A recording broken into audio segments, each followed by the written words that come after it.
I feel like the Chicago Bulls have to be in one of the most awkward spots in the NBA. Last year, we were talking about, was this team a real contender, as they were the number one seed in the East for a little while before Lonzo Ball went down with the knee injury. A knee injury that he should have been out for a couple months for and been back by the end of the year for, and maybe have a nice little playoff push. And who knows? Maybe this is a completely different conversation. But for whatever reason, Lonzo Ball's been sidelined for just over about a year now, and there's still no timetable for him to return. And it seems like the Chicago Bulls just are an average team now that are just looking for another piece to get over the hump. That's kind of what makes this situation so awkward, is because I feel like the Bulls feel like if Lonzo Ball comes back, they'll be just fine. But the thing is will Lonzo Ball come back? Will they be competitive enough until Lonzo Ball comes back? And is Lonzo Ball even the missing piece? Last year it felt like he was, but Nikola Vucevic is a free agent this offseason, and there's no contract extension in sight. And with no first-round pick this year either, you can't really blow it up, because if you do and you don't get that first-round pick, which is top 4 protected, you're kind of screwed. So you're kind of in that situation. Do you run it back next year, even though this team really hasn't been that successful? Or, do you trade everything at this year's deadline and kind of hope to go into next year with a clean slate, another rebuilding year, which the Chicago Bulls have been kind of used to ever since Michael Jordan has left.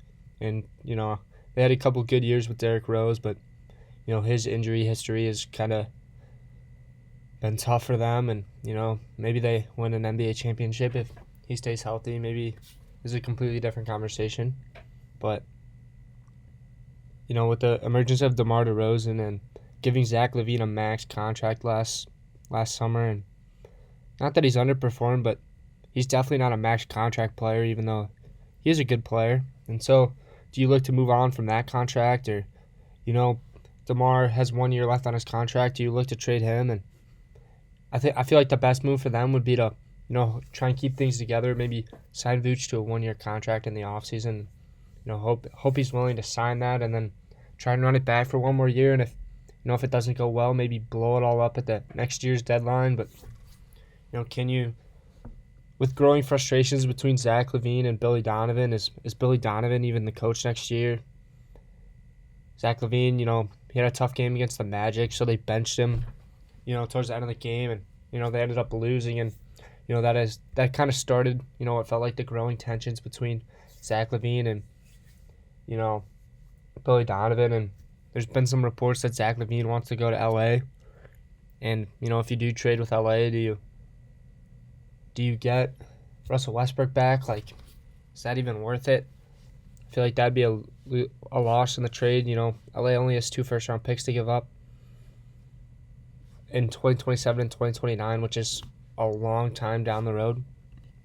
It feels like this team is, missing, more than a couple pieces sometimes. And Pat Williams, who many expected to take a big jump, really has, he feels to be stuck in the back and, behind Zach LaVine and DeMar DeRozan. So maybe it's time to kind of, blow it all up and try and build around Pat Williams.